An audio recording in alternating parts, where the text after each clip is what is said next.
अमरावतीतील अंजनगाव सुरजी तालुक्यातील कापूस तळणी येथील सत्यम शिवम सुंदरम शिक्षण संस्थेच्या कारभारावर गंभीर आरोप करण्यात आले आहेत। संस्थेवर एकाच कुटुंबाचे अधिपत्य प्रस्थापित करून शासकीय अनुदान आणि संस्थेच्या मालमत्तेचा आर्थिक स्वार्थासाठी गैरवापर केला जात असल्याचा आरोप सभासदांकडून करण्यात आला आहे।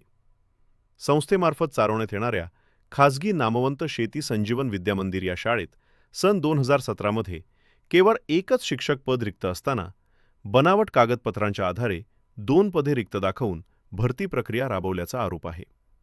यामध्ये एका शिक्षिकेच्या वैध नियुक्तीचे दस्तावेज गहाळ करून वेगवेगळ्या तारखांच्या 3 बनावट मान्यता प्रस्तावांद्वारे शासनाची दिशाभूल केल्याचा गंभीर आरोप करण्यात आला आहे।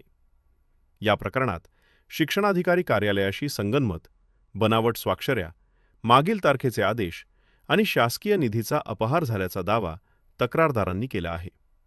या संपूर्ण प्रकरणाची तात्काळ आमसभा घेऊन चौकशी, अवैध नियुक्त्या रद्द करणे, वेतन वसुली आणि संबंधितांवर फौजदारी गुन्हे दाखल करण्याची मागणी करण्यात आली आहे।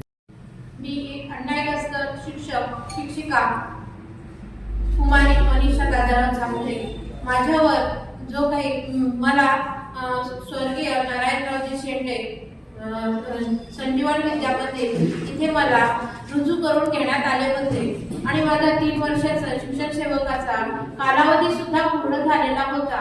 परंतु नंतर अध्यक्षांनी मला असे सांगितले, कारण तेव्हा श्रीमती निर्मलाताई ह्या अध्यक्ष झाल्या आणि त्यांनी मला सांगितलं की तुम्हाला शिक्षणाधिकाऱ्यांनी नाकारलेला आहे, परंतु मला कुठलाही पुरावा त्यांनी पुरवलेला नाही। अजूनपर्यंत सुद्धा मी त्यांना विचारणा केली बरेचदा, तरी पण मला शिक्षणाधिकाऱ्यांनी मला हा नाकारले हा अजून सुद्धा पुरावा दिला नाही। म्हणून माझी एकच म्हणजे माझा अधिकार मला देण्यात यावा, मला माझं पद माझं वेतन आजपर्यंतच मला द्यावं आणि यासाठीच मी काय प्रयत्न करत आहे।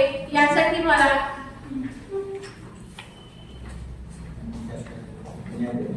शासनाने मला न्याय द्यावा हीच माझी कळकळीची विनंती आहे।